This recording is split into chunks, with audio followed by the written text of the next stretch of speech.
Dans le monde où nous vivons, une question persiste, invisible mais omniprésente. Pourquoi agissons-nous ainsi? Nous suivons des règles invisibles, des normes qui ne sont jamais remises en question, des habitudes qui semblent faire partie de notre nature, mais qui, au fond, sont imposées par une structure bien plus grande. Cette vidéo, mes amis, est une invitation à lever le voile, à regarder au-delà des illusions et à découvrir ce que la société d'aujourd'hui cache véritablement. Vous êtes-vous déjà demandé pourquoi vous pensez ce que vous pensez, pourquoi vous faites ce que vous faites, et qui contrôle vraiment ce que vous devenez? Les mécanismes invisibles. À chaque coin de rue, dans chaque conversation, dans chaque moment de notre vie quotidienne, une question se cache dans les ombres. Sommes-nous vraiment libres? La société, avec ses normes et attentes, nous façonne de manière presque invisible, comme un sculpteur qui ne cesse de travailler sur la matière sans que l'on en prenne pleinement conscience. Nous croyons être des individus autonomes, mais en réalité, nous vivons souvent dans une illusion d'indépendance, sans comprendre que ce qui nous pousse à faire ce que nous faisons est bien plus complexe. Imaginons un instant que nous soyons tous sur un échiquier géant. Chaque mouvement que nous faisons, chaque décision que nous prenons, semble être le fruit d'une liberté de choix. Mais en réalité, cette liberté est une façade.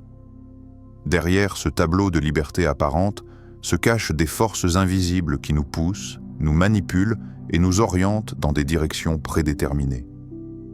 Ces forces sont les normes sociales, des règles tacites qui nous disent non seulement ce que nous devons faire, mais aussi ce que nous devons ressentir, penser et devenir. Elles façonnent nos comportements et plus encore, elles définissent qui nous sommes censés être. Mais jusqu'à quel point avons-nous réellement choisi cette voie? L'une des questions les plus dérangeantes qui se posent ici est: est-ce vraiment notre choix de suivre cette voie? Ou sommes-nous simplement poussés par des pressions invisibles, des attentes non dites qui se sont infiltrées dans notre psyché au fil des années? Si vous prenez un moment pour réfléchir profondément à vos actions quotidiennes, à vos décisions de vie les plus significatives, à vos rêves et à vos objectifs, vous pourriez commencer à voir un fil invisible qui relie chacun de ces choix. Ce fil, ce sont les attentes de la société, souvent cultivées depuis l'enfance.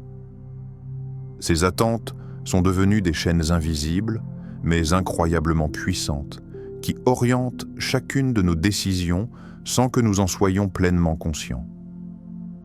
La liberté n'est pas le contraire de l'oppression, mais la possibilité de voir au-delà des illusions qui vous maintiennent dans la soumission. Cette citation peut paraître provocante, mais elle est d'une profondeur bouleversante. Il ne s'agit pas seulement de briser des chaînes visibles, comme celle de la violence ou de l'injustice manifeste. Non, il s'agit d'une libération plus subtile, celle de la pensée.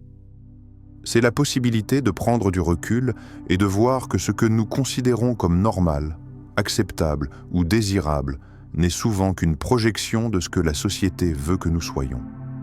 Cette prise de conscience est la première étape pour commencer à comprendre la véritable nature de notre liberté.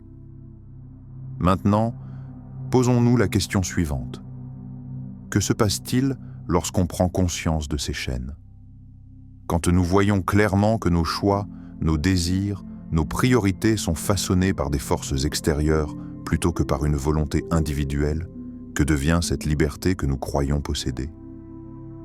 Peut-être que l'idée même de liberté, telle que la société nous la présente, est une illusion.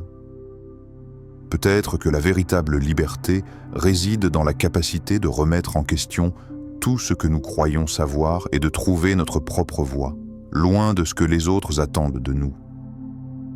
En réfléchissant à cela, une vérité cachée pourrait se révéler à vous. La liberté n'est pas une destination, mais un chemin. Et ce chemin commence par la remise en question de tout ce que vous pensiez savoir sur le monde qui vous entoure. Mais ce n'est pas un chemin facile. Il demande de la courage, de l'introspection, et un désir sincère de se libérer des attentes et des illusions imposées. Les masques de la conformité. Imaginez un instant que vous soyez au milieu d'une foule. Les gens marchent, parlent, vivent, mais tous semblent suivre le même rythme, les mêmes gestes, la même langue. Leurs actions, leurs croyances, leurs goûts, tout semble s'aligner dans une parfaite synchronisation. Un phénomène étrange, n'est-ce pas? Pourtant, cette conformité que nous observons chaque jour n'est pas seulement un hasard. Elle est le reflet d'une force invisible qui guide la société. Une force qui nous pousse tous à adopter des comportements similaires, souvent sans même en être conscients. Ce phénomène de conformité n'est pas une simple recherche d'harmonie ou de solidarité. C'est bien plus complexe que cela. Si nous creusons un peu plus profondément, nous découvrons que la conformité est une stratégie de survie. Elle est ancrée dans nos comportements humains fondamentaux, dans cette volonté de s'intégrer, de s'assurer que nous ne sortons pas trop du cadre, que nous ne devenons pas des anomalies. Car, en effet, ceux qui ne se conforment pas, ceux qui osent penser différemment, sont souvent perçus comme une menace, ou du moins comme des êtres à part, incapables de s'adapter à la norme. Ce qui est perçu comme normal devient, avec le temps, un instrument de contrôle. Ceux qui ne se conforment pas sont considérés comme des anomalies. Friedrich Nietzsche. Cette citation frappe comme un coup de marteau. La normalité, ce que nous appelons normal, devient peu à peu un mécanisme de contrôle puissant. Ce qui était une idée simplement partagée par la majorité devient une règle qui guide nos vies, sans même que nous en soyons pleinement conscients. Si tout le monde fait quelque chose, alors c'est forcément la bonne chose à faire, n'est-ce pas? Mais ici se cache la question la plus importante. Quand avons-nous réellement choisi d'adhérer à ces normes? À quel moment avons-nous cessé de penser par nous-mêmes et avons-nous simplement adopté ce que la société attendait de nous? L'impact du conformisme sur nos vies est omniprésent. Prenez un moment pour réfléchir. Comment ces normes influencent-elles vos décisions quotidiennes? Que ce soit dans vos choix vestimentaires, vos relations, votre carrière ou même vos loisirs, dans quelle mesure êtes-vous véritablement le maître de vos décisions? Ou bien, à quel point êtes-vous façonné par les attentes sociales qui vous entourent? Nous vivons entourés de personnes, nous faisons partie de groupes, mais combien de ces moments, de ces interactions, sont véritablement notre propre choix, et non le fruit de la pression sociale, des tendances imposées, des modèles auxquels on se soumet presque inconsciemment? Le conformisme ne s'arrête pas à l'extérieur de nous. Il se cache aussi dans nos pensées. Nous avons l'impression que nous devons tous être semblables, car être différent semble parfois effrayant, voire inacceptable. Pourquoi craignons-nous tant de sortir du cadre? Pourquoi avons-nous peur de dire non à ce qui est populaire, à ce qui semble être normal, même si cela va à l'encontre de notre nature intérieure? Cette peur de l'isolement, du rejet, de l'incompréhension, nous pousse à nous conformer, souvent au détriment de notre propre authenticité. La pression sociale n'est pas simplement un phénomène extérieur, elle est inscrite dans notre psyché. Elle est présente dans nos perceptions, dans nos désirs, dans notre vision du monde. En effet, la manière dont nous nous voyons, nous comprenons et interagissons avec le monde est profondément influencée par cette recherche de conformité. Nous ne sommes pas uniquement influencés par les autres, nous nous influençons nous-mêmes. Nous agissons souvent comme si nous devions prouver notre appartenance, notre légitimité dans un monde où le non-conformisme est perçu comme une menace. Cette réflexion soulève une question essentielle. Que serions-nous capables d'accomplir si nous pouvions vivre sans la peur du jugement des autres? Que se passerait-il si nous acceptions d'être des anomalies, de vivre selon nos propres règles et non celles imposées par la masse? Mais cette voie exige du courage, une remise en question de tout ce que nous avons toujours cru être normal. Elle nous demande de déchirer les masques du conformisme, d'oser être authentique, même si cela signifie se distinguer de la foule. Les peurs cachées, la manipulation psychologique par la peur. La peur, mes chers spectateurs, est un outil redoutable. C'est l'instrument de contrôle le plus puissant que l'on ait jamais utilisé pour manipuler une société. Prenez un instant pour y penser.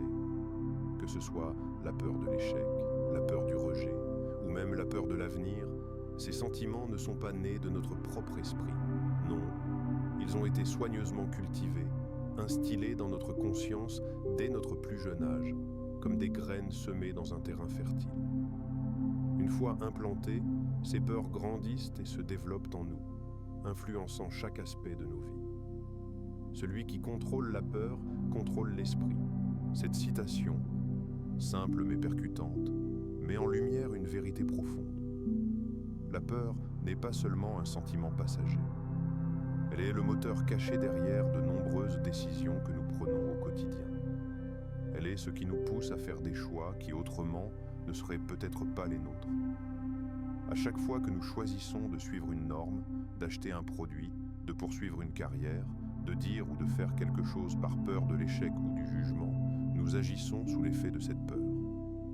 Nous pensons être maîtres de nos décisions, mais en réalité, nous agissons sous la contrainte d'une force invisible, la peur. Avez-vous déjà ressenti cette peur irrationnelle qui vous pousse à vous conformer à des attentes extérieures, à suivre des règles qui ne vous correspondent pas, ou à acheter des choses dont vous n'avez même pas besoin? Cette peur, c'est la clé de la société de consommation. Elle vous pousse à croire que si vous n'achetez pas ce produit, vous allez manquer quelque chose, ou pire, que vous n'êtes pas à la hauteur. Cette société ne veut pas que vous vous débarrassiez de vos peurs, car tant que vous avez peur, vous restez docile. Vous acceptez des vérités partielles, vous ignorez les vérités profondes qui pourraient vous libérer. Vous devenez un consommateur, non seulement de biens matériels, mais aussi d'idées, de croyances et même de valeurs qui vous sont imposées. La société dans laquelle nous vivons est construite sur cette peur. Tout autour de nous, des messages nous sont envoyés pour nous rappeler constamment ce que nous devrions craindre: le rejet social, l'échec professionnel, la solitude, l'incertitude de l'avenir. Ces peurs sont alimentées par des mécanismes psychologiques sophistiqués, utilisés pour maintenir le statu quo, pour s'assurer que nous ne sortons pas des sentiers battus. Mais pourquoi avons-nous accepté de vivre dans cette prison de la peur? Il est essentiel de se poser cette question. Qui profite de vos peurs? Qui est l'architecte de cette société qui vous pousse à acheter, à investir, à suivre, à vous conformer? La vérité est que ceux qui créent et nourrissent nos peurs en tirent un énorme profit. Les grandes entreprises, les gouvernements, même les idéologies, tous bénéficient de notre incapacité à surmonter nos peurs. Ils ont compris que tant que vous êtes dans la peur, vous êtes contrôlable. Tant que vous avez peur de l'avenir, vous acceptez n'importe quel remède, n'importe quelle solution, même si elle vous prive de votre véritable pouvoir. Ils vous offrent des promesses de sécurité et de bonheur, mais ces promesses ne sont que des illusions destinées à vous garder sous leur emprise. La peur est une cage invisible dans laquelle nous nous enfermons nous-mêmes, souvent sans même en être conscients. Mais comment briser cette cage? Comment sortir de cette boucle infinie où la peur gouverne nos vies? La première étape est de prendre conscience de cette peur, de l'identifier et de la confronter. Car une fois que vous comprenez comment la peur fonctionne, vous commencez à reprendre le contrôle de votre vie. Vous cessez de vous laisser diriger par des forces extérieures et commencez à faire des choix en fonction de ce que vous ressentez être juste, plutôt que ce que vous avez été conditionné à vouloir. La question qui se pose à ce moment-là est profonde. Êtes-vous prêt à affronter vos peurs pour vous libérer de l'emprise de cette société qui vous contrôle? Car c'est seulement en osant défier ces peurs que vous pourrez découvrir la vérité cachée et la liberté qui réside au-delà. Mais cette liberté exige du courage, un courage qui vous permet de voir que ce qui vous fait peur aujourd'hui ne vous fait plus de pouvoir demain. Révélation des vérités. Il est grand temps de faire une pause. Prenez un moment, respirez profondément et observez le monde autour de vous avec un regard neuf. Ce monde, avec toutes ses illusions et ses constructions sociales, nous aveugle chaque jour. Que serions-nous capables d'accomplir si nous étions libres de nos peurs?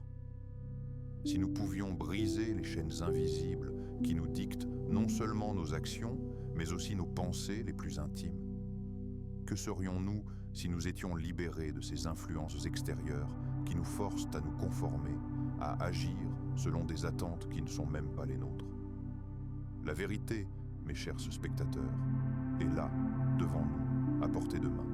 Mais elle est souvent dissimulée derrière les voiles d'une société qui préfère nous garder dans l'ignorance. Ces voiles sont là pour nous empêcher de voir la réalité dans toute sa splendeur, de découvrir ce qui se cache vraiment derrière les façades que l'on nous présente. Mais il y a un autre chemin qui demande de l'audace, de l'introspection et surtout de la volonté de déchirer ces voiles, de percer les illusions qui nous maintiennent dans un état de semi-conscience. La vérité est là, et ceux qui osent la chercher, ceux qui osent se libérer de l'aveuglement collectif, découvriront une réalité bien plus vaste et plus profonde. Connaître la vérité est une arme. Ceux qui la détiennent n'ont plus peur des chaînes. Socrate, ces mots résonnent comme un appel à l'action. La vérité n'est pas simplement un fait objectif, une donnée à accepter passivement. Elle est une arme, une force puissante qui vous permet de vous affranchir des chaînes invisibles qui vous relient aux attentes de la société. Ceux qui connaissent la vérité ne sont plus prisonniers de l'illusion. Ils ne sont plus manipulés par des forces extérieures, car ils ont vu au-delà des apparences. Une fois que vous avez vu ce qui se cache derrière la façade, il est impossible de revenir en arrière. Vous avez pénétré dans un domaine où la liberté intérieure devient non seulement une possibilité, mais une nécessité. La question à laquelle nous devons maintenant répondre est donc essentielle. Êtes-vous prêt à vous libérer de ce qui vous retient? Êtes-vous prêt à affronter la vérité, aussi inconfortable soit-elle, et à vous libérer des illusions qui vous ont façonné depuis si longtemps? Ce n'est pas un chemin facile. Il n'est pas exempt de défis, de moments de doute et d'incertitude. Mais c'est le seul chemin qui mène à la véritable liberté. Une liberté qui ne dépend pas des circonstances extérieures, mais d'une transformation intérieure, d'une prise de conscience profonde de ce qui vous lie et vous empêche de grandir. Pensez à ce que cela signifie vraiment. La liberté intérieure, ce n'est pas simplement l'absence de contraintes physiques. C'est la possibilité de vivre authentiquement, de faire des choix conscients, d'agir en accord avec vos valeurs profondes, même si cela vous éloigne des sentiers battus. Cela nécessite de se libérer de tout ce qui est imposé par la société et d'embrasser la vérité qui émerge lorsque nous nous connectons pleinement à notre être intérieur. Mais ce voyage, comme tout véritable voyage de transformation, ne se fait pas en un jour. Il exige de la patience, du courage et surtout une volonté inébranlable de regarder en face la réalité, même si elle est difficile à accepter. Car, une fois que vous avez vu la vérité, il n'y a pas de retour en arrière. Vous êtes devenu un explorateur de la conscience, un chercheur de vérité dans un monde qui préfère ignorer ce qui est caché. Le défi qui vous attend est simple, mais exigeant. Osez-vous voir tel que vous êtes vraiment? Osez-vous voir la vérité dans toute sa brutalité et sa beauté? Osez-vous vivre sans les chaînes invisibles qui vous empêchent de respirer pleinement? Ce chemin est celui de la libération intérieure, et bien que difficile, il est le seul qui offre une véritable paix, une véritable liberté. Car une fois que vous avez découvert ce qui se cache derrière la façade, rien ne pourra jamais vous retenir à nouveau. À ce moment de la vidéo, vous avez commencé à entrevoir la profondeur des illusions qui nous entourent. Vous avez vu comment, si facilement, nous pouvons nous perdre dans la masse, comment il est aisé de suivre des chemins tracés sans jamais nous arrêter pour poser une seule question. Nous acceptons, souvent sans réfléchir, les règles et les normes qui nous sont imposées. Mais à quel prix? Quel est le véritable coût de cette soumission? C'est une question qui mérite d'être abordée, car vivre libre dans ce monde semble être un acte révolutionnaire en soi. Que signifie vivre libre dans une société qui impose des pressions invisibles sur chacun de nous, dictant nos comportements, nos opinions et même nos désirs? Est-ce que vivre libre, c'est simplement agir comme tout le monde, Ou est-ce quelque chose de beaucoup plus profond, une quête d'authenticité qui demande de regarder au-delà des apparences? À mesure que nous avançons dans cette réflexion, il devient évident qu'être véritablement libre, c'est faire face à cette réalité, la voir pour ce qu'elle est, et décider délibérément de ne pas se laisser submerger par les attentes externes. Le plus grand défi n'est pas de trouver une vérité cachée, mais d'oser la vivre. Ces mots de Carl Jung frappent de fort. Trouver la vérité n'est qu'une étape, mais oser la vivre, l'incarner dans notre quotidien, est un défi bien plus grand. C'est une chose de découvrir que nous vivons dans un monde façonné par des illusions, mais c'en est une autre de prendre ce savoir et de l'appliquer. Oser vivre cette vérité signifie se détourner des chemins tout tracés et s'aventurer dans l'inconnu. Cela exige de faire des choix conscients et courageux, des choix qui ne sont pas influencés par la peur, le jugement ou les attentes des autres. Mais la question qui se pose maintenant est essentielle. Êtes-vous prêt à vivre cette vérité? Pensez à ce que vous venez de découvrir. Quel rôle jouez-vous dans cette société? Serez-vous un acteur passif, observant simplement le monde qui vous entoure, ou choisirez-vous de prendre part à cette transformation intérieure? Quel rôle jouez-vous dans la construction de ce monde? Et surtout, quels sont vos choix? Les choix que vous avez faits consciemment et ceux que vous avez faits par simple habitude, sans y réfléchir une seconde. Les véritables changements dans nos vies commencent par une prise de conscience. Cela commence par la capacité de se poser des questions, de remettre en question ce que l'on prend pour acquis, et de s'interroger sur les raisons pour lesquelles nous agissons comme nous agissons. Êtes-vous prêt à prendre cette responsabilité? Êtes-vous prêt à regarder vos choix, vos actions et votre vie dans les yeux et à dire « Cela, je l'ai choisi. Cela, c'est mon choix et non celui imposé par le monde autour de moi. » Ces questions, mes amis, sont là pour vous accompagner dans une transformation profonde, intérieure. Ce n'est pas un chemin facile, mais c'est le seul qui mène à la liberté véritable. Car la prise de conscience est le premier pas vers la transformation, et c'est en nous éveillant à la vérité que nous pouvons réellement changer notre manière de vivre, de penser et d'agir. Alors, la véritable question demeure, êtes-vous prêt à vivre cette vérité? Avant de conclure, je vous invite à réfléchir à cette dernière question. Qui êtes-vous réellement et qui a décidé de cela?